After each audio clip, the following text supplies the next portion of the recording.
Live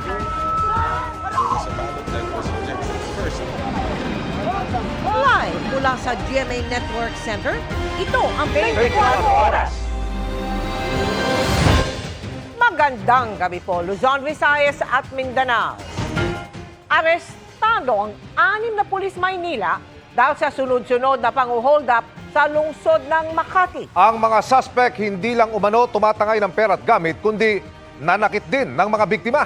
Ayon sa Manila Police District, nagkasana sila ng parallel investigation at pinagpapaliwanag hindi lang ang 6, kundi ang kanilang immediate supervisor. At nakatutok si Ian Cruz.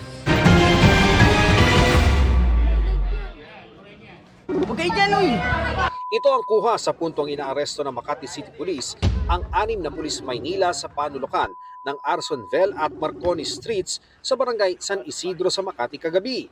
Sila sina Staff Sergeant Mark Louis Saupan at mga bagitong pulis na sina Patrolman Marshal Marinas, Edernor Valencia, Mark Allen Viana, Aaron Paul Hoves at John Vasti Virtudes ng Station Drug Enforcement Unit ng Manila Police District Station 9. Kinilala sila mismo ng lalaking biktima na umano'y tinangayan nila ng 700 pesos cash. Ayon sa investigasyon, gusto pang saidin ng mga inarestong pulis ang e-wallet niya at nang nalamang zero balance ay pinaso siya ng lighter. May lumutang ding babaeng tinangayan ng cellphone ng mga suspect noong gabi rin ng January 24. Sumbong ng mga residente mayat maya raw ang punta ng mga pulis dito sa kanilang lugar. Hindi daw bumababa ng 2 hanggang 3 beses kada linggo at lahat daw ng makasalubong nila sa eskinitang ito, kinakapkapan at kung ano man ang makuha, tinatangay umano nila. Basta ako 5 beses na ako na nakapkapan niya, nakuha ng cellphone. Ano-ano mga nawala sa inyo? Cellphone po at saka pera. Mga magkano? Hindi ko po mabiyang. Minsan nga, pambili ng gamot ko nakuha pa nung isang pulis Sabi ko, sir, wag ho yan. Pangbili ko ng gamot yan. May sakit po ako. Wala, hindi na ako pinakaim. Minura lang ako. Kinilala rin ng isang US citizen ang mga naarestong pulis na siya rin umanong bumiktima sa kanya ng magawi sa lugar. Anya, napunta siya sa compound sa Makati kasama ng 2 babae na nakilala niya sa Malate at tutulungan siyang humanap ng malilipatang hotel. Tingin ng Filipino-American, kasabwat ng mga pulis ang 2 babae. Setup umano ang nangyari. Pagdating niya sa compound, ilang sugat din sa kamay at siko ang tinamo ng PhilAm na biktima. Sabi nila dapa ka, pulis kami. Pagkatali nila ng kamay ko na patalikod, hinablot na nila yung bag ko at saka dinukot sa bulsa ko yung wallet. Na-recover sa mga suspect na pulis ang isang mamahaling cellphone ng biktima at pinaniniwalaang bahagi ng kanyang natangay na pera. Pero nawawala ang kanyang US passport, bank books, $9,000, driver's license, ATMs at iba pang IDs. Lumalabas sa isang taga-compound ang nagbigay ng tip sa Makati Police Substation sa barangay San Isidro na nagresulta sa kanilang pagkakaaresto dakong alas 8 kagabi. Nakuhanan pa sa CCTV video mula sa barangay San Isidro ang pagdating ng mga suspect dakong 7:40 kagabi sakay ng 5 motorsiklo. Nanindigan ng NCRPO, iligal ang ginawa ng mga suspect na pulis Maynila sa pagpasok sa teritoryo ng Makati. Naka-assign po sila sa Manila Police District pero tumawid po sila sa Makati. Wala po silang coordination, wala po silang operational clearance para mag-operate po sa Southern Police District, AOR. Inaalam na ng NCRPO kung ngayon lamang ito ginawa ng mga suspect. Marami po kasing insidente na nangyayaring ganyan na they are riding in motorcycles. Itong mga suspect po na ito ay nakasakay po sa motorsiklo. So lahat po ibabangga natin. Kaugnay niyan, inalis sa pwesto ang hepe ng MPD Station 9 at ang Station Drug Enforcement Unit Chief dahil sa command responsibility. Under investigation, ang iba pa, tumanggi ang mga suspect na magbigay ng pahayag. May panig po ba kayong gusto sabihin, sir, doon sa nangyaring pagkakahuli po sa inyo? Ang Makati Police, kinukompleto na ang mga dokumento sa paghahain ng reklamong robbery laban sa mga suspect na kabaro. Nag-imbestiga na rin sa compound ang Internal Affairs Service ng Southern Police District para sa paghahain ng kasong administratibo. Nagpadala na rin ng team ang National Police Commission o NAPOLCOM. Itong mga biktima ay dudulog sa National Police Commission bukas. I'm expecting them to come at kasama rin ang ating magigiting na PNP officers. Para sa GMA Integrated News, Ian Cruz, nakatutok 24 oras. Nasa ospital na ang lalaking nag-amok sa Iloilo International Airport matapos mabistong may kutsilyo. Tinakasan niya ang screening, lumapit sa mga pasahero at inundayan ng patalim ang mga pulis. Kaya siya binaril. Nakatutok si John Sala ng GMA Regional TV. Nabalot ng tensyon at takot ang pre-departure area ng Iloilo International Airport kahapon nang mag-amok ang isang lalaking may hawak na kutsilyo. Naglakad palapit sa pulis ang lalaking nakaitim na t-shirt, saka bumaling at tila hinabol ang isa pang pulis. Hanggang umalingaw-ngaw ang isang putok ng baril.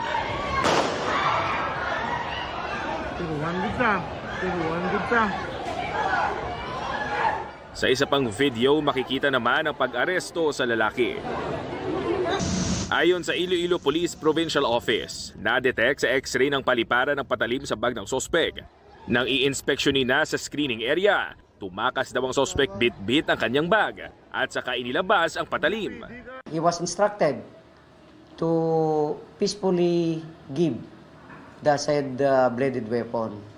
But itong suspect natin,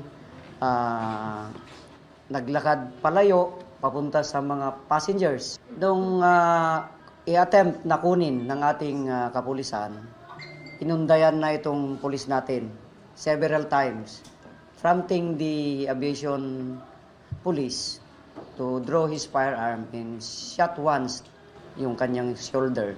Dinala ang sospek sa ospital at nasa maayos ng kondisyon. Hindi pa raw natutukoy ang dahilan ng pag-amok nito dahil hindi nakikipagtulungan sa pulisya. Pero ayon sa isang pasahero, bago pa man nangyari ang pag-amok, tila hindi na mapakali ang sospek. Sa check-in pa lang, damo na sa mga gakasalapay nga tao kay amo na anxious na parik-parik sa mga kadto pakaresa sa iban nga mga pila. Kinilala ng mga otoridad ang sospek bilang isang security guard sa Cebu City. Kwento raw ng kapatid nito sa mga pulis, nasaksak na noon ang lalaki sa Cagayan de Oro. Since that time, sir, is nagdadala na daw ito ng kwanser pang depensa ng sarili niya, yung kutsilyo. Nag-usap-usap sila ng kapatid niya po, sir, is na-transfer na po daw siya sa Iloilo. Dahil sa insidente, pinag-aaralan ng Civil Aviation Authority of the Philippines na ibalik ang initial screening sa main entrance ng airport. We will have to meet and try to evaluate mga risk assessment again and for whatever is good kung anong mga recommendations nga matabo. We will make sure na hindi na maliwat. Iniimbestigahan na rin ng PNP ang di pinangalanang pulis na bumaril sa lalaki dahil sa pagpapaputok sa gitna ng maraming tao. Magkakaroon ng moto proprio ang ating Internal Affairs Service. So, it's not me to determine if may na-violate yung police natin.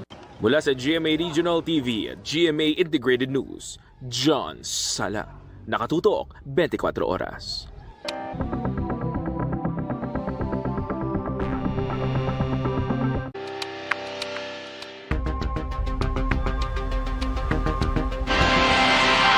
Tinukoy ng isang opisyal ng NAPOLCOM si Atong Ang bilang ang sabong boss na binanggit niya noong nagtangkang umareglo sa kaso ng 12 pulis na sangkot sa missing Sabongero case. Sila rin ang mga kapwa-akusado ni Ang ngayon na hinahanap pa rin ng mga otoridad. Nakatutok si Chino Gaston.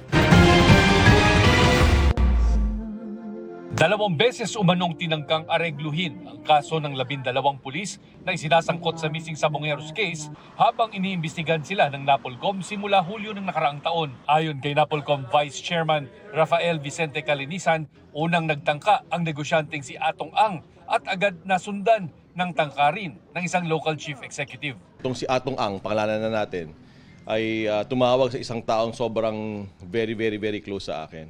Ay yung tipong level na sobrang hindi ako makakahindi, baka daw pwedeng matulungan yung mga pulis niya. Hindi tayo naareglo.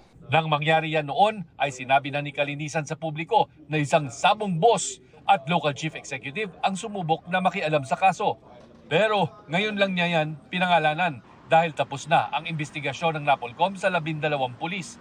11 sa kanila ang pinatanggal sa serbisyo habang ang isa ay nagretiro na. Kapwa akusado ang mga dating pulis sa kasong kidnapping with homicide at kidnapping with serious illegal detention laban kay Atong Ang. Tumangging magbigay ng pahayag ang abogado ni Ang dahil nasa korte na anya ang kaso.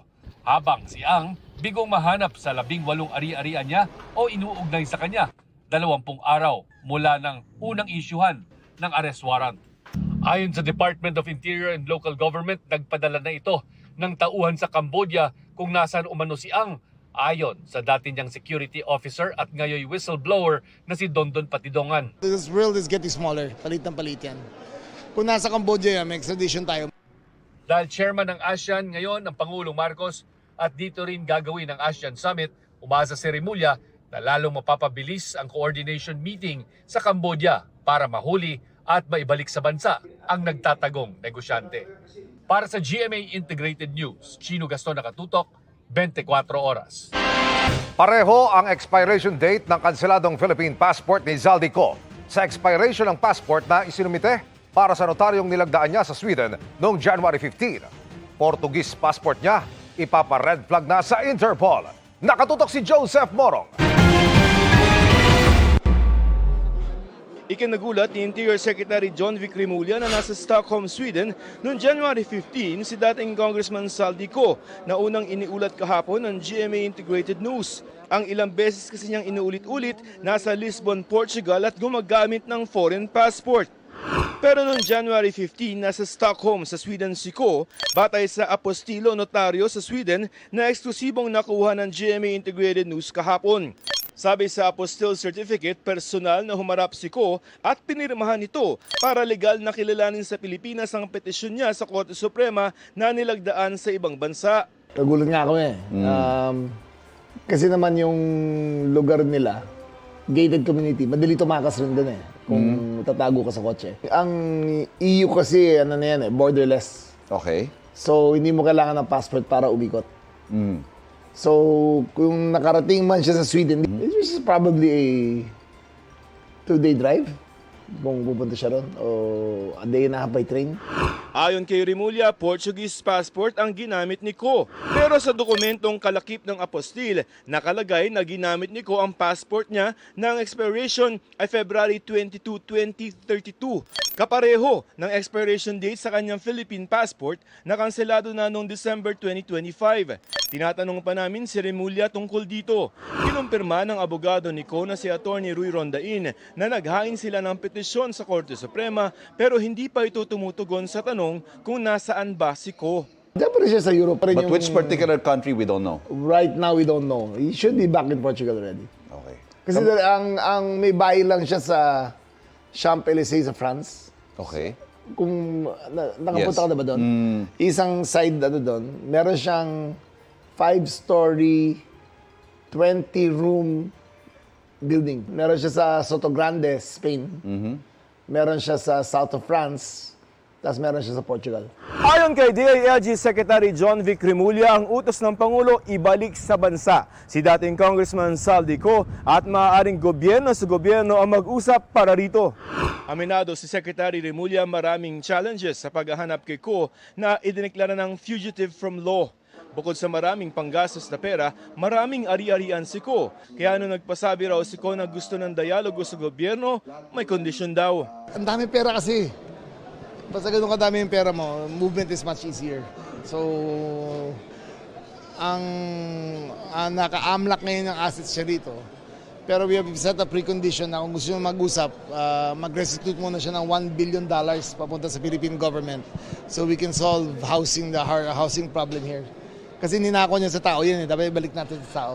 So kung makita ko kung magbigay siya ng 60 billion, ang buong ISF ng Metro Manila mabibigyan natin ng bahay. So ayun ang target namin yan. Aalis daw ng bansa si Remulla para makipag-usap sa ibang bansa tungkol sa paghahanap sa mga wanted na mga personalidad. Ipapa-red flag na ng DILG sa Interpol ang Portuguese passport ni Ko. Tiwala naman po ang Pangulo sa ginagawa pong trabaho ng ating mga ahensya ng gobyerno, lalo-lalo na sa pagtugi sa mga fugitives. Optimistic po tayo this year. Of course. Para sa GMA Integrated News, Joseph Morong, nakatutok 24 oras. Iniimbestigahan na ng NBI at ng pulisya ang nagpapakalat ng maling impormasyon kaugnay ng kalusugan ng Pangulo. Iginit din ng St. Luke's Medical Center na peke at falsipikado ang dokumentong nagsasabing malubha ang sakit ng Pangulo. Naglabas naman ng bagong video ng Pangulo ang palasyo. Nakatutok si Ivan Mayrina. Inilabas ng Presidential Communications Office ang video ni Pangulong Bongbong Marcos upang ipakita ang estado ngayon ng kanyang kalusugan. Kuha ito ni Palace Press Officer Claire Castro, daong alas 8 kagabi. Kamusta na po kayo ngayon? Okay na. Ang giling ng mga doktor ko. Binigyan lang ako ng mga gamot. At saka patuloy pa rin yung aking antibiotics. Pero okay na ako. Mula nang maospital dahil sa diverticulitis noong nakaraang linggo, nilibitahan ang mga lakad ng Pangulo sa loob lang ng palasyo. Kapansin-pansin ring namayat ang Pangulo. Ilang araw na raw kasi siyang naka-soft diet. Kaya nanaginip ako yung isang gabi. Sabi ko sa doktor, pwede na ba akong kumain ng kung ano-ano? Kasi nanaginip ako, nakakain ako ng steak. Ito ang iniisip ko. Pero hindi pa pwede. Hindi pa, ngayon pwede na. Pwede ngayon na. Pwede na. Binansagan namang peke at palsipikado ng St. Luke's Medical Center ang isang dokumentong kumalat na umano'y galing sa ospital na malala umanong sakit ng Pangulo. Sa isang pahayag, sinabi ng St. Luke's na mahigpit itong iniingatan ng confidentiality at data privacy ng kanilang mga pasyente at ang mga medical results ay binibigay lamang nila sa mismong pasyente. Dagdag nito, ang pag-post daw ng medical information ng iba ay maituturing na breach ng data privacy at isang paglabag sa batas. Pinag-ingat na rin ng Malacanang ang publiko na huwag basta-basta maniwala sa mga kumakalat sa social media na hindi beripikado impormasyon. Dapat lang tignan ito dahil hindi na po biro ang biruin ang kondisyon kalusugan ng Pangulo. Kaya po ang NBI, alam po natin na mabilis umaksyon ng NBI para maimbestigahan kung sino po ang nasa likod dito. Pinaimbestigahan na rin ito ni PNP Chief Jose Melencio Nartates Jr. sa Anti-Cybercrime Group para mapanagot ang nagpakalat ng maling impormasyon. Bagamat sinasabing patuloy ang pagbuti ng lagay ng Pangulo, hindi pa masabi ng Malacanang kung kailan tuloy ang magbabalik sa normal ang schedule ng Pangulo at muling makakadalo sa mga aktibidad sa labas ng palasyo. Pero pag siguro mismo ng Pangulo, Ito yung mga inaantay na ako mamatay. Huwag kayo excited. Nasumog na naman ang pagka-excited ninyo. Andito pa ako. I'm running the government. We're doing everything that needs to be done. Walang patid ang trabaho ng gobyerno. tatlong magkakasunod na event ang nakatakdang daluhan ng Pangulo dito sa Palasyo ng Malacanang ngayong araw. Ang farewell call ni U.S. Ambassador Mary Kay Carlson, ang submission ng National Education and Workforce Development Plan at ang ceremonial turnover na may kinalaman sa pamumuno ng Pilipinas sa ASEAN ngayong 2026. Present ang Pangulo sa lahat ng mga ito. Para sa GMA Integrated News, Ivan Mayrina nakatutok, 24 oras. Inatasan ni Pangulong Bongbong Marcos ang Department of Health na paigtingin ang pagmomonitor sa Nipah virus at iba pang nakahahawang sakit.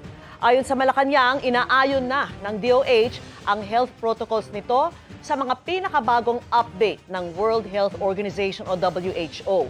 Alerto at maagap din nila ang screening sa mga border ng bansa tulad ng arrival thermal scanning at mas maiging pagbusisi sa online health declarations. Payo ng Malacanang sa publiko, tumutok sa mga health update ng DOH para manatiling ligtas. Nauna nang sinabi ng DOH, hindi pa inirerekomenda ang travel restrictions. Ilan sa mga sintomas nito ang lagnat, sakit ng ulo, ubo, pamamaga ng lalamunan, sakit ng kalamnan at hirap sa paghinga. May mga kaso rin ng pamamaga ng utak, pulmonya at iba pang severe respiratory problems. Na-detect sa India ang 2 kaso ng Nipah virus na zoonotic o mula sa hayop. 1999 ito nang unang nadiskubre at naitala na sa Sultan Kudarat noong 2014.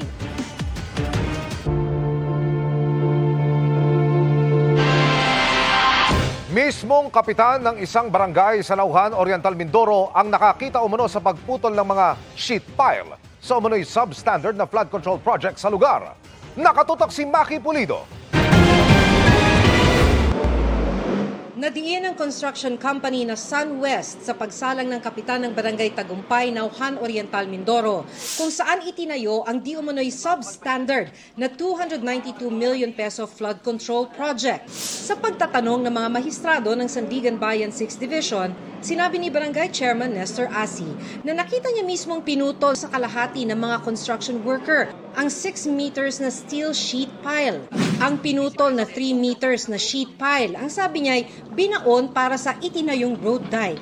Natansya raw niya ang haba nito batay sa kanyang karanasan bilang construction worker. Nag-alala raw sila dahil batay sa kanilang karanasan, hindi ito sasapat sa lakas ng agos ng tubig sa ilog. Tinanong ng depensa kung bakit siya nasa construction site. Sabi ni Barangay Chairman Asi, binibisita nila ang proyekto dahil natuwa silang may proyekto ng haharang sa tubig na nagpapabaha sa kanilang komunidad.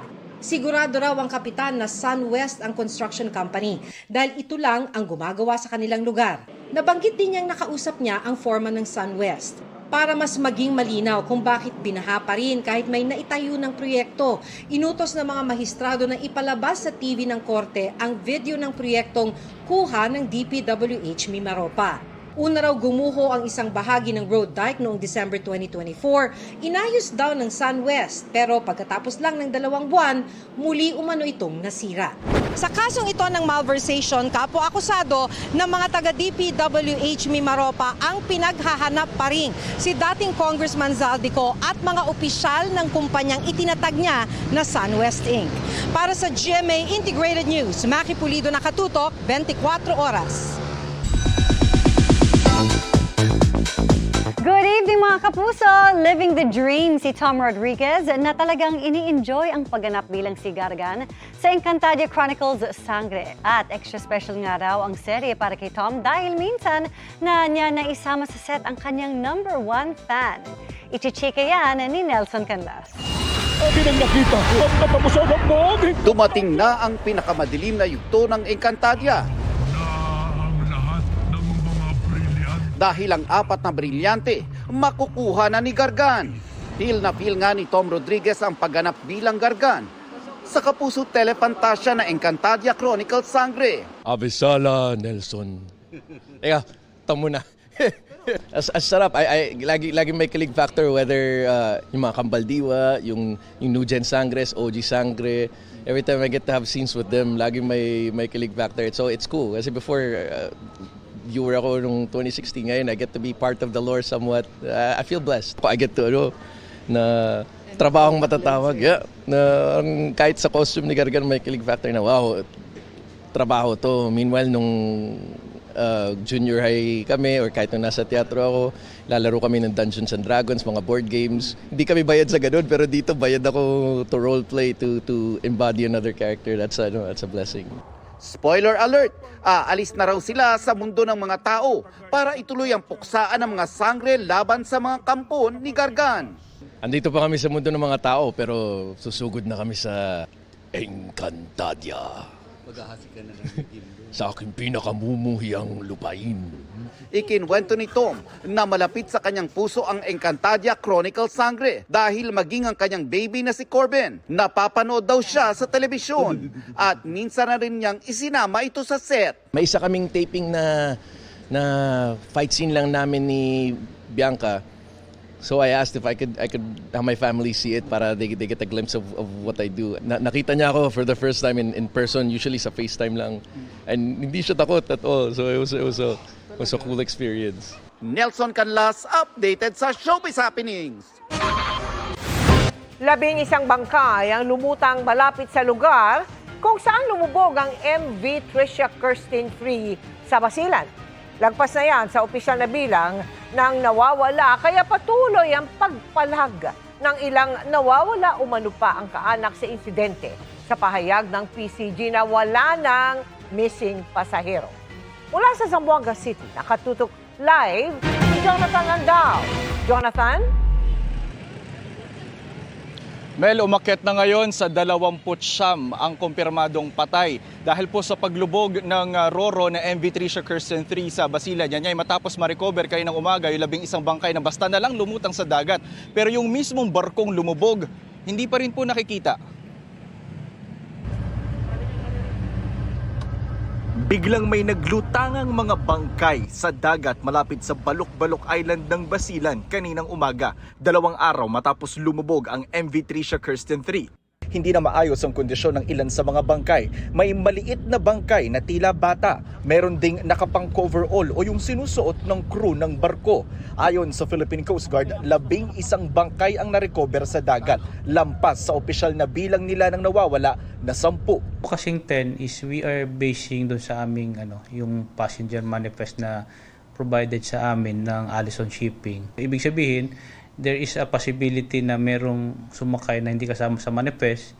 There is also a possibility na baka doon yung sa mga survivors natin is baka nagdoble-doble yung lista natin doon, or most likely baka meron ding hindi talaga kasama doon sa pasahero. So lahat po ng anggulo titingnan po natin yan. Dinala ang mga labi sa pantala ng Isabela City sa Basilan at doon ipoproseso ng PNP SOCO para matukoy ang pagkakakilanlan at para maipaalam sa mga kaanak nito. Mga mangingisda at volunteers ang nakakita sa karamihan sa mga bangkay. Nagpapasalamat po kami kasi ibig sabihin marami pong gustong tumulong sa amin.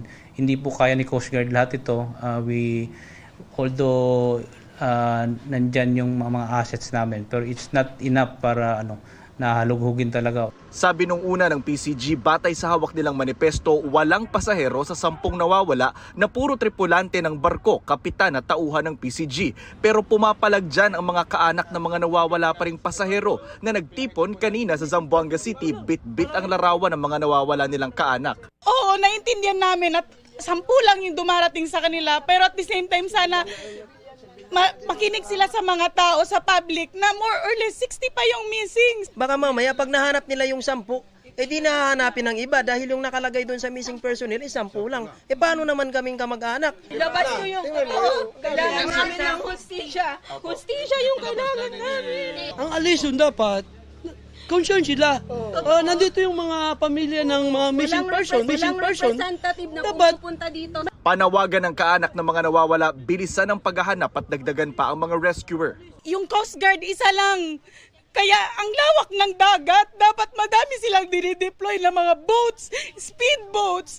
Kabilang sa hinahanap ng kanyang kaanak si Sharia Court Judge Alberto Romoros. Nananawagan kami sa gobyerno, sa Supreme Court, na yung suporta at saka lalong-lalo na sa BARM, tumulong po sila sa pag-rescue para makasigurado na kung wala sila doon ay mahanap na rin sila sa mga isla. Si Judge Romoros ay presiding judge sa 4 na Sharia court sa magkakaibang probinsya, kabilang ang Hulo-Sulu na destinasyon nito noon kaya sumakay ng barko. Nananawagan din ako sa Supreme Court na sana lagyan nila ng mga tao yung mga ibang circuit na Sharia na walang judge. Dismayado ang mga kaanak dahil wala man lang anilang kumakausap sa kanilang kinatawan mula sa Allison. Pumunta kami sa opisina ng Allison. Sarado ang opisina, ang ticketing office. They should talk to us. Pero ito ginagawa? Pinagtataguan kami. This is rubbing insult to the injury. Kagabi, tinungo ng GMA Integrated News ang dagat ng Basilan malapit sa Balok-Balok Island kung saan pinaniniwala ang lumubog ang Roro. Ganito po kadilim dito sa dagat ng Basilan kung saan po pinaniniwala ang lumubog yung Roro na MV Tricia Kirsten 3. Malapit po kami sa may Balok-Balok Island. So I can't imagine yung takot ng mga pasahero ng mga oras na yun dahil madaling araw po nangyari yung trahedya. Ganito rin yun kadilim, tapos nakalubog sila dyan sa dagat, malamig. May kataasang alo ng sumalubong sa amin, sapat para igewang ang aming sinasakyang barko na BRP Batahan ng PCG. Yun yung tinatawag naming gulong. Hindi malimit yung alon pero malaki. May kataasan, sir, at talagang makakaapekto talaga yun, sir, sa balanse ng barko. Ganitong dilim din ang sinuong ng sumisid na remotely operated vehicle o ROV, pero may ilaw ito, kamera at nasa 300 metrong kable at kayang sumuong sa mga compartment ng barko. Narating na nito ang seabed o ilalim ng dagat na hanggang 50 metro ang lalim, pero hindi pa rin nakita ang lumubog na Roro. Sabi ng PCG, nakabase ang paghahanap nila sa hawak nilang coordinates ng barko at sa bakas ng tumagas na diesel.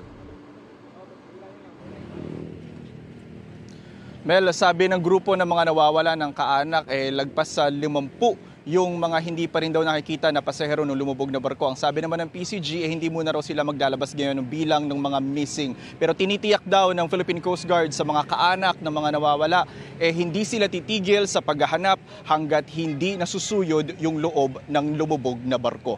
Yan muna ang latest mula rito sa Zamboanga City. Balik sa iyo, Mel. Maraming salamat sa iyo, Jonathan Andal. Matapos ang isang dekadang pagtatago, nadakip sa wakas ang lalaking pumatay sa tauhan niyang gwardya. Ang naging susi para matuntun siya, tiket sa paglabag sa batas trapiko. Narito ang eksklusibo kong pagtutok. Mula sa Pasig kung saan naganap ang isang kaso ng pagpatay, dito sa Dimasalang Masbate natuntun ng mga pulis ang pinagtataguan ng suspect na inabutan nilang naka-standby sa bakuran ng bahay na ito. Inabangan ng mga pulis na lumabas ang suspect sa kalsada at nang dumating na ang pagkakataong ito, sinunggaban na siya ng mga pulis. Ikaw ba? O sige, relax ka lang muna. Huwag kang magsigaw ha. Pulis kami ha. Nagdatingan ang iba pang mga pulis mula sa kanto. Wanted sa kasong murder ang lalaking ito taong 2011. Napatay ng suspect na nooy OIC ng isang security agency ang tauhan niyang gwardya. Away trabaho ang nakikita namin ng motibo dito dahil accordingly itong biktima natin ayaw sumunod dito sa OIC. So pinatay niya at nagtago sa Dimasalang Masbate. Makaraan ang halos 15 taon, nabigyang hustisya na rin ang biktima makaraang mahuli ang suspect na natunto ng kinaroroonan dahil sa traffic violation na kanyang ginawa. May nakuha tayo na ticket niya sa isang traffic violation dito sa Pasig na kung saan nandun yung address. So in-exploit natin dito through intelligence fusion at natunton nga natin na nandun sa Dimasalang Masbate. Sinusubukan naming makuna ng panig ang suspect. Para sa GMA Integrated News, Emil Sumangil, nakatutok 24 oras. Sa kabila ng pagkabigo ng mga abogado ni dating Pangulong Rodrigo Duterte na mapigilan ang pag-usad ng kanyang kaso sa International Criminal Court, sinabi ni Vice President Sara Duterte na hindi papalitan ng ama ang kanyang legal team.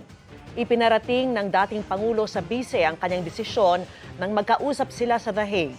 Itinakda sa February 23 ang pagsisimula ng confirmation of charges hearing ni Duterte matapos magdesisyon ang ICC Pretrial Chamber 1 na kaya ng kanyang kalusugan na humarap sa pretrial proceedings.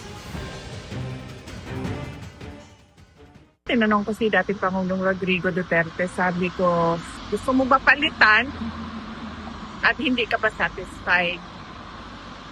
Sabi niya, hindi palitan.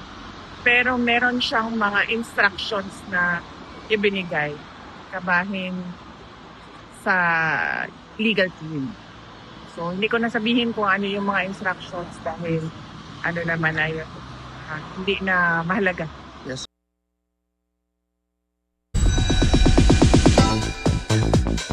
Kabado with a bit of awkwardness ang unang pagsasama na Ashley Ortega at Mavi Legaspi on TV para sa series na Hating Kapatid. Daring kasi ang isa sa mga eksena nila as Angel at Tyrone. Makichika kay Aubrey Carampel. Iniwan ako ng mga mahal ko. Bago pa ipalabas ang pagbibidahang serye ni Ashley Ortega na Apoy sa Dugo, makikilala na ang kanyang karakter na si Angel sa Kapuso Afternoon Prime series na Hating Kapatid. Magko-crossover ang kanyang karakter doon at makakasama pa ang boyfriend na si Mavi Legaspi for the first time. Una may konting awkwardness, tapos medyo kinabahan din ako kasi parang eto nga first time namin magko-work. Pero habang tumatagal naman, nagiging okay na. And of course, working with someone you love is talagang it makes you feel like home. Malayo raw ang kanilang character sa Ashley and Mavi in real life. May daring pangaraw silang eksena. Nung magpapalapit ay mukha namin, nag-cut, sabi namin, direct, sorry, wait lang. Hindi kaya, mag-seryoso. Seryoso kasi yung mga lines. Sa totoong buhay, nagbibiruan lang kami lagi. So kaya siguro kami natatawa. Sayang lang daw dahil hindi naka-eksena ni Ash ang iba pang cast. I'm so happy na siya yung napili at siya yung nag-guest dito sa Hating Kapatid. Kasi syempre, no need for any chemistry work or whatsoever. At super excited ako kasi makikita ko na yung character niya sa upcoming show niya. Sa kanyang upcoming series naman, talagang pinaghandaan daw ni Ashley ang pagbuo sa karakter ni Angel na very challenging daw dahil mayroon siyang mental disorder. Kumausap din kaming mga writers ng psychiatrist para malaman namin kung anong klaseng disorder na meron siya. Para accurate pa rin. Kasi syempre if you talk about mental health, medyo sensitive yun. Lalo na sa mga taong merong ganun talaga. Sa March, mapapanood ang Apoy sa Dugo sa GMA Afternoon Prime. Aubrey Carampel, updated sa Showbiz Happenings. Inirekomenda ng prosekusyon na gawing state witness sa Barayuga murder case ang dalawang pulis na umano'y kasabwat ni dating PCSO General Manager Royina Garma. Kumarap sila sa korte sa Mandaluyong para sa hiling na makapagpiyansa sa kaso. Nakatutok si Mark Salazar. Dumating kanina sa Mandaluyong RTC Branch 279 ang dalawang nakaposas at PDL uniform bilang mga akusado. Hindi man kilala ng marami, makikita sa dami ng kanilang security escort ang bigat ng kinasasangkutan nilang kaso. Sila sina Police Lieutenant Colonel Santi Mendoza at Police Officer Nelson Mariano. Mga kasabwat umano ni dating PCSO General Manager Royina Garma at dating NAPOLCOM Commissioner Edelberto Leonardo sa pagpatay kay dating PCSO Board Secretary Wesley Barayuga. Ang Barayuga murder case ay seryeng tinutukan sa Quadcom hearing ng Kamara noong 2024 to 2025. Ngayon, wala na ang Quadcom at nagtatago naman ang main character sa Barayuga murder case na sila Garma at Leonardo. Pero para sa dalawang dating pulis na ito, nagpapatuloy ang proseso ng batas. Dumalo sila sa bail hearing kaugnay ng hiling na makapagpiyansa. Inirekomenda ng prosekusyon na gawin silang state witness sa kaso matapos nilang ituro sina Garma at Leonardo bilang mga mastermind. Dedesisyonan pa lamang ito ng korte. Para sa GMA Integrated News, Mark Salazar, nakatutok 24 oras. Dineklara ng Korte Suprema na pinal ang nauna nilang desisyon na nagdedeklarang unconstitutional ang Articles of Impeachment laban kay Vice President Sara Duterte na inihain noong 2025. Kasunod po yan ang pagbasura ng Supreme Court sa mosyon ng Kamara para baliktarin ito. Nakatutok si Sandra Aguinaldo. Ibinasura ng Korte Suprema ang motion for reconsideration ng House of Representatives sa desisyon ng kataas-taasang hukuman noong 2025 na nagdedeklarang unconstitutional ang Articles of Impeachment laban kay Vice President Sara Duterte. By a unanimous vote of all those participating, the Supreme Court en banc denied with finality the motion for reconsideration filed by the House of Representatives, which sought to reverse the Court's July 25, 2025 decision that declared the Articles of Impeachment against Vice President Sara Z. Duterte unconstitutional. Pinanindigan ng Supreme Court ang nauna nitong desisyon na ang ika-4 na impeachment complaint na ipinasa ng Kamara sa Senado ay saklaw na ng one-year bar rule. Ito ang probisyon sa saligang batas na nagsasabing hindi maaring mag-initiate ng impeachment proceedings ng higit sa isang beses sa loob ng isang taon. Sa kaso ni Duterte, sinabi ng Supreme Court na in-archive ang naunang 3 impeachment complaint laban sa bise kaya maituturing ng terminated o dismissed nang mag-adjourn ng Kongreso. Kaya umandar na raw noon ang one-year bar rule at sakop na nito ang ika-4 na impeachment complaint. Sabi ng Supreme Court, pinal na ang desisyon. It affirmed that the 4th impeachment complaint transmitted to the Senate on February 5, 2025 was already barred by Article 11, Section 3, Subsection 5 of the Constitution. Sa desisyon ng Supreme Court noon, nilinaw na hindi nila inabsuelto si Vice President Duterte sa anumang kaso laban sa kanya. Pero ang anumang impeachment complaint ay maaari lamang daw maisampa simula February 6, 2026. This resolution of the Supreme Court is its latest, and it clarified a number of things when it comes to the 2 modes of impeachment, the due process requirements required for each mode, as well as when each mode is deemed initiated for purposes of the one-year bar rule. This decision of the court made sure that the constitutional rights are still protected in impeachment proceedings, and it actually expedited the proceedings with its interpretation of session days. Sa ilalim ng rules ng House of Representatives, kailangan maisama sa order of business ang verified impeachment complaint sa loob ng 10 session days. Ayon sa Supreme Court, hindi ito nasunod sa unang 3 impeachment complaint laban kay VP Sara.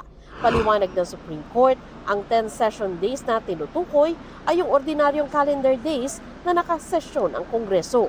Nagpasalamat ang Office of the Vice President sa Supreme Court para raw sa desisyon na nagbibigay ng malinaw at authoritative guidance kaugnay sa limitasyong itinakda ng konstitusyon at tamang pagtrato ng impeachment proceedings.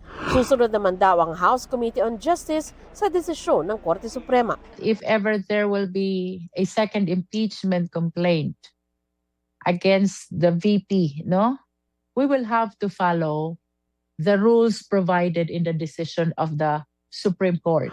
Sinabi rin ni Speaker Faustino D.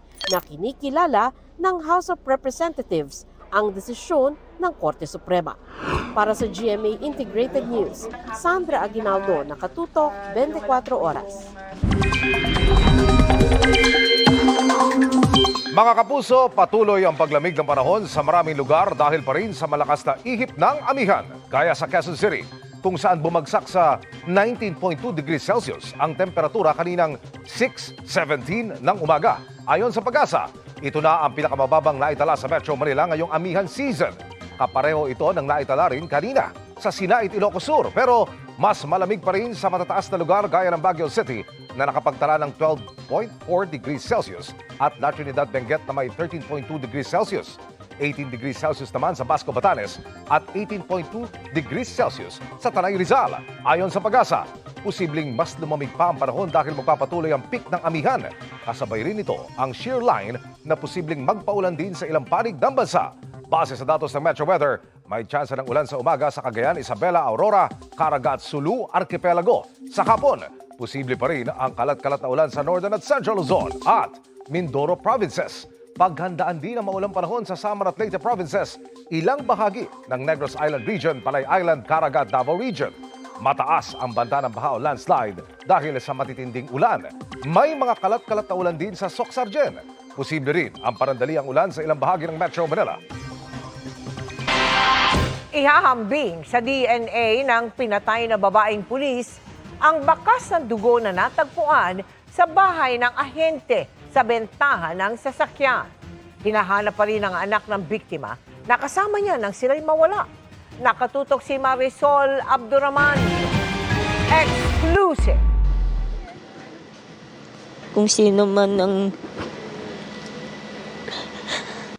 sana ilabas niyo na yung apo ko, maawa naman kayo. Mahal na mahal ko po yung batang yun. Ano po? Sana po ibalik niyo lang po sa amin ang buhay.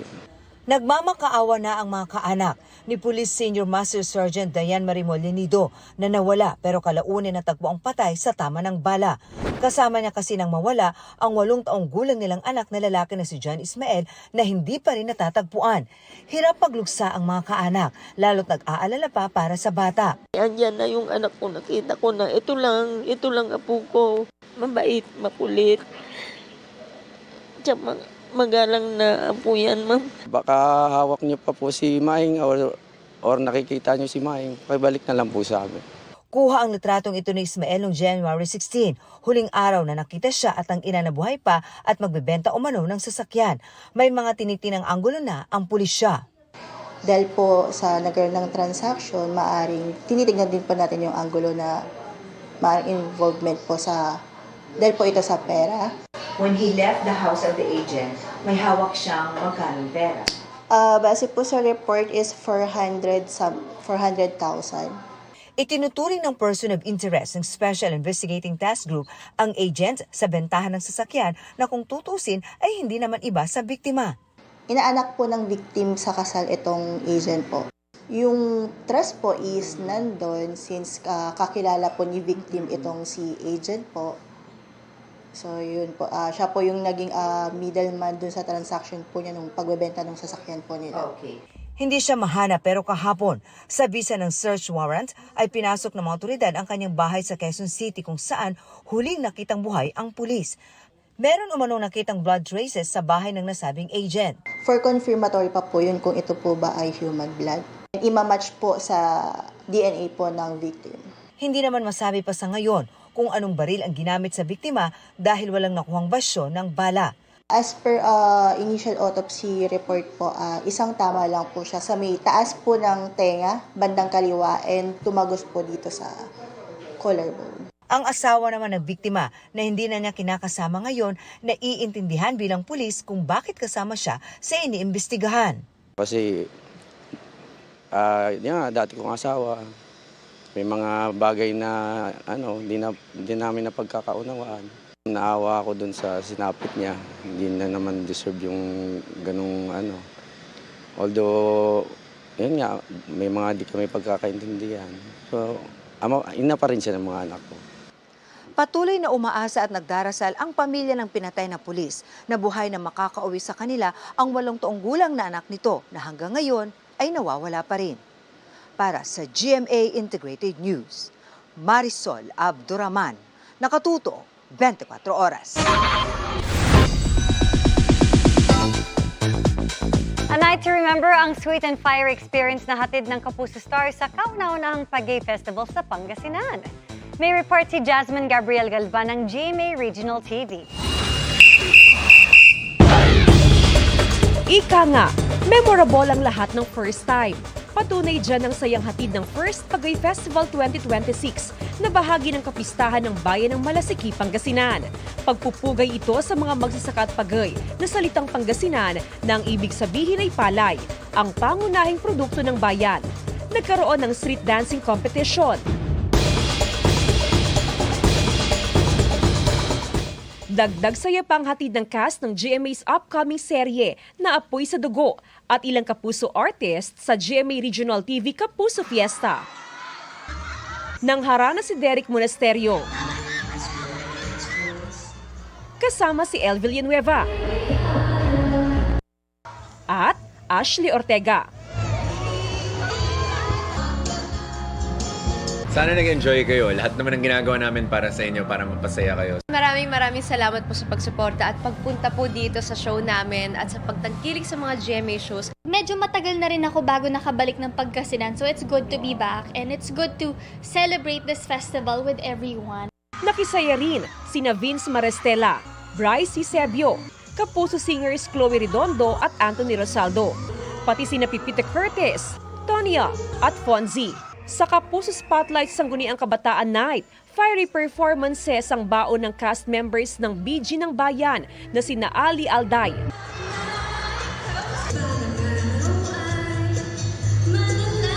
at Erica Davis. Pinaghalong tawanan at amazing performances naman ang hatid ng hosts ng nagbabalik na The Bubay and Tekla Show na sina Bubay at Tekla.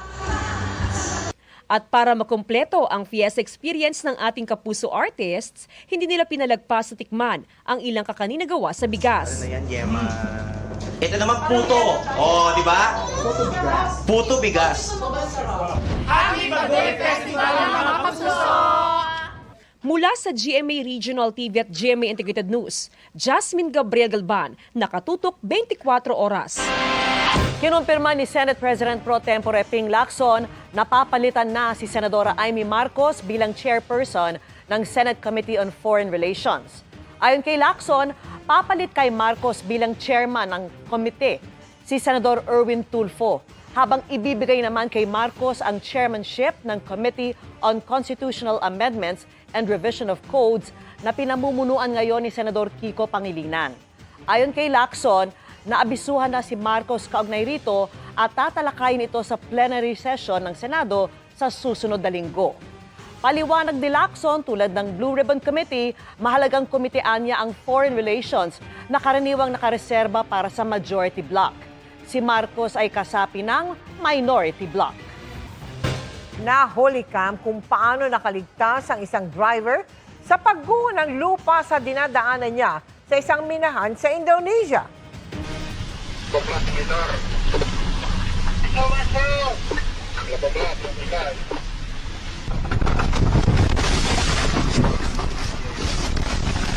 Dahil agad nakita, dali-dali siyang bumaba sa minamanehong truck at tumakbo palayo. Kita rin sa video kung paanong tila nilamon ng lupa ang iniwan niyang sasakyan. Ayon sa mga ulat, 2 na ang kumpirmadong nasawi dahil dito habang may isang hinahanap pa. Nakuha ni Pinoy pole vaulter EJ Obiena ang kanyang unang panalo ngayong season. Naka-gold si Obiena sa Springer meeting sa Germany matapos niyang maklear ang taas na 5.77 meters. Nakatay niya sa panalo ang pambato ng the Netherlands.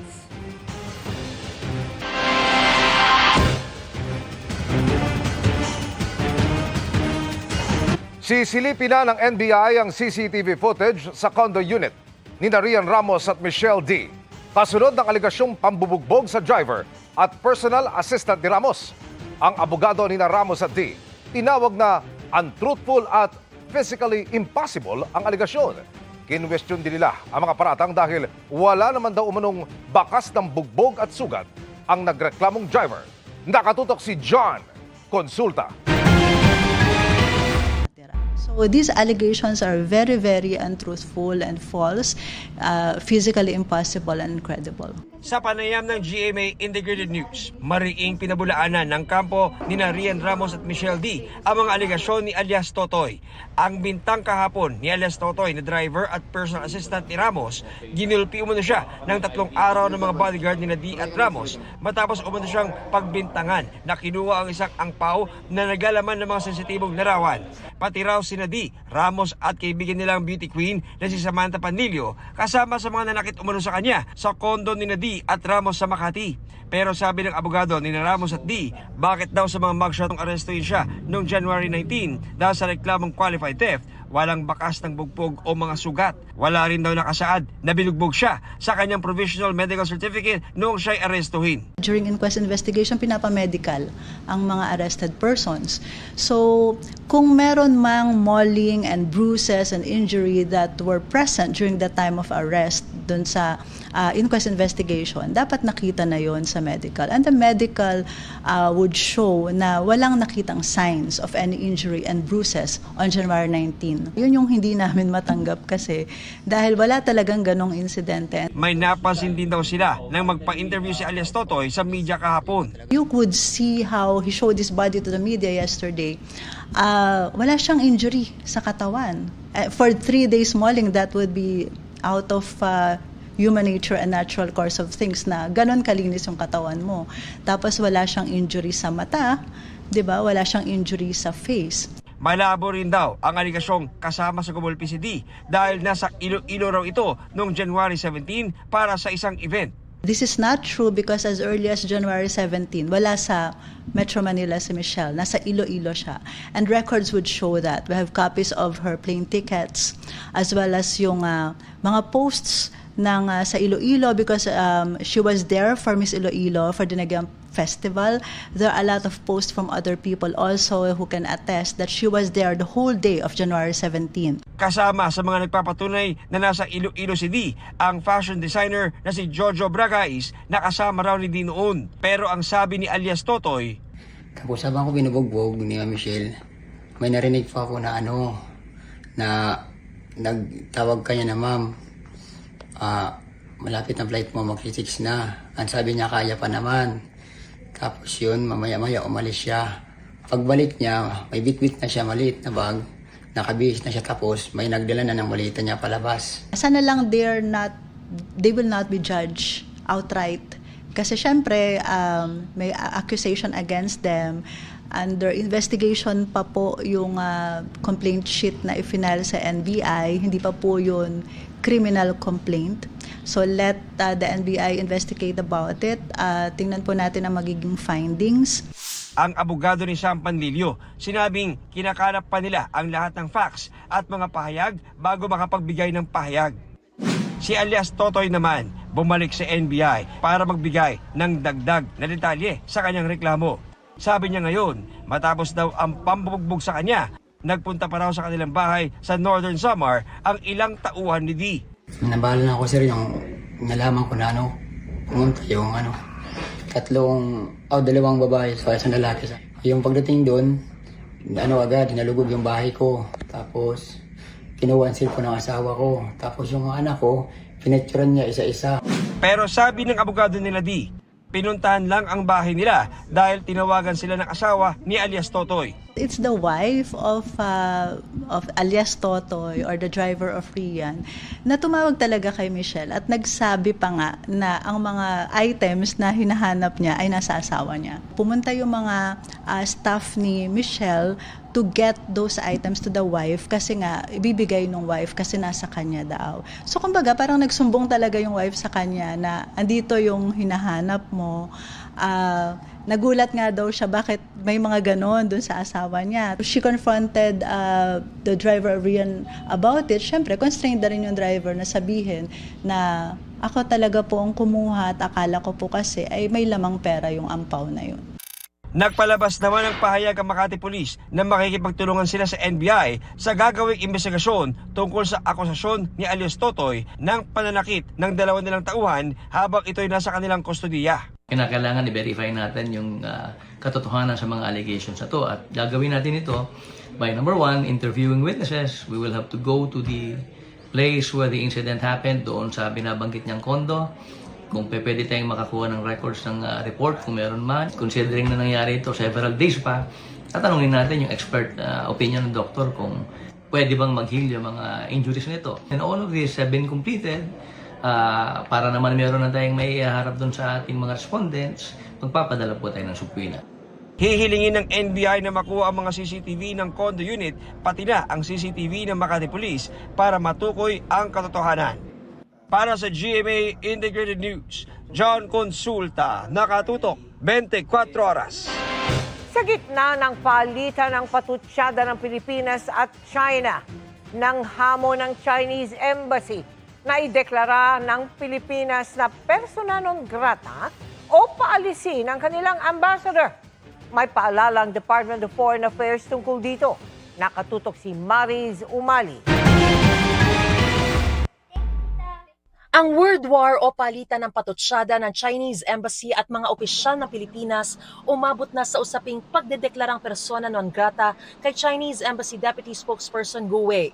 I suggest that we study the possibility of declaring that particular person a persona non grata. Tugon dito ng tagapagsalita ng Chinese Embassy sa Pilipinas na si Ji Lingpeng. Mas simple raw ideklara na lang na persona non grata ang mismong ambassador ng China na si Jing Quan dahil tanga nito ang responsibilidad sa lahat ng salita at aksyon ng Chinese Embassy. Kung makakatanggap daw ito ng abiso mula kay Pangulong Marcos, agad daw lilisanin ni Ambassador Jing ang Pilipinas nang may pagmamalaki at dangal na nagawa niya ang kanyang tungkulin sa kanyang bansa. At kung may idedeklara raw ang Pilipinas na persona non grata, isama na rin daw siya at ang buong Media Affairs and Diplomacy team dahil wala raw silang iwanan. Gayunman kahit daw isara ang kanilang embahada, patuloy daw nilang lalabanan ng paninira sa China. Mabigat ang deklarasyong persona non grata, salitang Latin nang ibig sabihin ay unwelcome person o taong hindi katanggap-tanggap. Dito pinauuwi ng host country ang isang foreign diplomat sa kanyang bansa. Ayon mismo sa Department of Foreign Affairs, isa ito sa pinakamabigat na hakbang pandiplomatiko na maaaring ipataw ng gobyerno laban sa dayuhang diplomat. Babala ng DFA, mabigat ang implikasyon nito dahil maaaring gumanti o magsagawa ng countermeasures ang kabilang bansa, kaya hindi ito basta-basta ginagawa ng hindi iniisip mabuti ang epekto nito sa interes ng Pilipinas. Ginagawa lamang daw ito bilang last resort kapag nasira na ng lubos ang diplomatic relations ng dalawang bansa at wala ng ibang solusyon para maayos ito. Pero nananatili raw ang commitment ng DFA sa tama at epektibong diplomasya para sa national interest. Patuloy daw itong may komunikasyon sa Chinese government. Hiniling din ng DFA na bigyan sila ng sapat na espasyo para gampanan ang tungkulin nito at ayusin ang mga issue sa pamamagitan ng dialogo at konsultasyon. Sa halip na sa pamamagitan ng pampublikong diskurso, alinsunod sa vision at paggabay ng Pangulo bilang architect ng Philippine foreign policy. Sa ngayon, ang China ang nananatiling largest overall trading partner ng Pilipinas. Sabi naman ng Malacanang, aware po siya at nakikipag-usap din po siya kay Secretary Tess Lazaro at ang aking nabanggit na sinasabi natin polisiya, yun po ang sinasabi ng Pangulo. Pwede naman pong pagsamahin, pwede naman pong magkaroon ng firm action with diplomacy. Tingin ni Professor J. Batong Bakal, nag-iiba na ang tono ng China. Kasi nga parang nagiging super sensitive na sila. No? Again, yun nga, kahit yung mga individual fora and talks ng mga tao, babanatan na ng ganyan. No? So, para sa akin, yun ay indication na lumalaki yung kanilang insecurity. Kaya sila galit na galit sa Pilipinas, dahil ang Pilipinas ay obvious na mas maliit sa China in terms of its economy, population, no, and political influence, and yet nangangahas siya na tumindig laban sa China, no? Si Philippine Coast Guard spokesperson for the West Philippine Sea, Commodore J. Tariela, ipinagtataka kung ano ang ikinagagalit ng Chinese diplomat. Actually, Sir Arnold, nakakatawa na lang. Kasi parang hindi ko malaman ano ba talaga kinahinakit ng budhi ng Chinese Embassy. Yung caricature o dahil sinasabi natin yung totoo na ginagawa nilang pambababoy, pagwawalang hiya ng karapatan ng Pilipino sa West Philippine Sea. Tingin ni Professor Batong Bakal, maaaring humupa ang tensyon kapag tumigil ang magkabilang panig sa palitan ng patutsyada. That's one way, no? Na para ma-de-escalate. Sige, you've said your piece, stop muna. Cool down muna. In the end, I think DFA will have that responsibility to decide what's the step to take. After all, sila yung Foreign Affairs Department. Diplomacy is their sphere talaga. Para sa GMA Integrated News, Mariz Umali, nakatutok, 24 oras. Bigong maabot ng Pilipinas ang target na paglago ng ekonomiya na itinakda ng gobyerno. Ayon sa Philippine Statistics Authority, lumago ng 4.4% ang kita sa mga produkto at serbisyo sa bansa o GDP noong 2025. Mas mababa po yan sa target na 5.5 hanggang 6.5%. Mas mababa rin sa forecast ng gobyerno ang naitalang GDP noong huling quarter ng 2025. Ayon kay Department of Economy, Planning and Development o DepDev Secretary Arsenio Balisacan, ilan sa nakikitang dahilan ang epekto ng mga nagdaang kalamidad at ng issue ng korupsyon sa flood control projects. Yan din ang nakikitang dahilan ng Philippine Chamber of Commerce and Industry na nakukulangan naman sa mga hakbang ng gobyerno kaugnay sa issue. Sabi naman ng palasyo, tanggap ng Pangulo ang naging resulta ng pangunahan niya ang pagpapanagot sa mga sangkot sa katiwalian. Patuloy nilang gumagawa ng hakbang at ang administrasyon para sa ekonomiya ng bansa. This Monday na mapapanood si Jillian Ward bilang ang girly pero astig na si Joey sa kapuso seryeng Never Say Die. Pero bago pa yan, curious ang kanyang fans kung may na-soft launch ba siyang boyfriend nang pumasa siya sa big guy trend. Ichichika yan ni Nelson Canlas.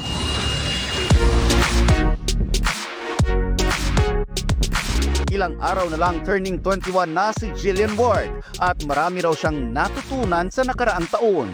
She became the bold young woman that we see now. Fiercer at mas palaban. Turning 20, I think mas palaban na ako for myself. I mean, mas may boundaries na po ako. Mas alam ko na kung ano yung gusto ko for my future. Hindi ka nalang oo ng oo. Yes, ngayon po natutunan ko po yun kasi syempre po growing up, tapos nasa showbiz industry ako, parang all my life medyo may people-pleasing tendencies ako. I would always say yes. Parang hindi ko po iniisip yung ko na, at a certain point, hindi ko na iniisip yung mental health ko, basta mapasaya ko yung ibang tao. It affected you? Opo, kasi Before?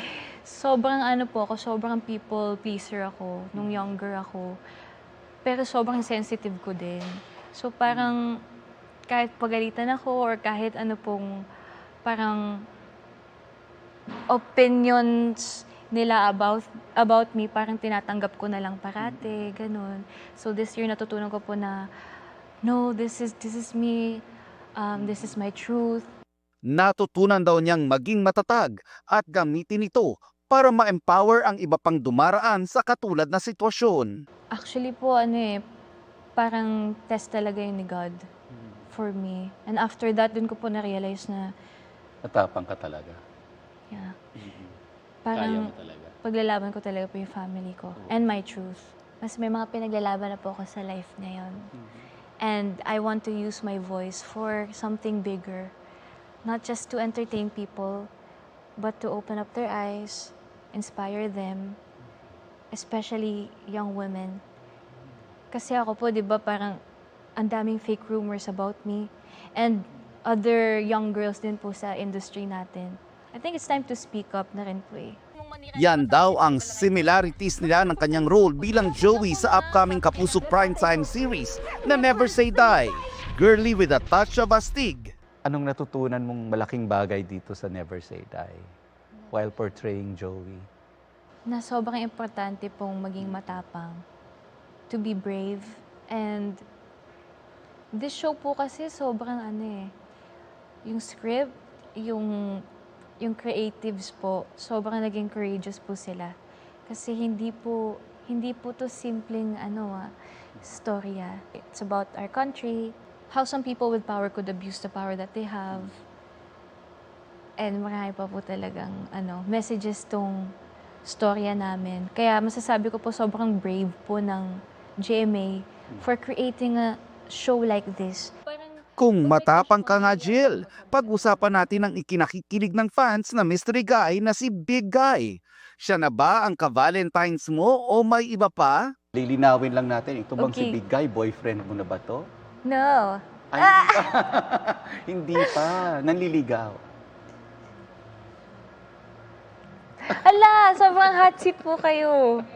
Sobrang hot seat kayo. Hindi nga, nanliligaw. I think so. Talaga nakabantay po kayo. Siyempre, pinapollow kita eh.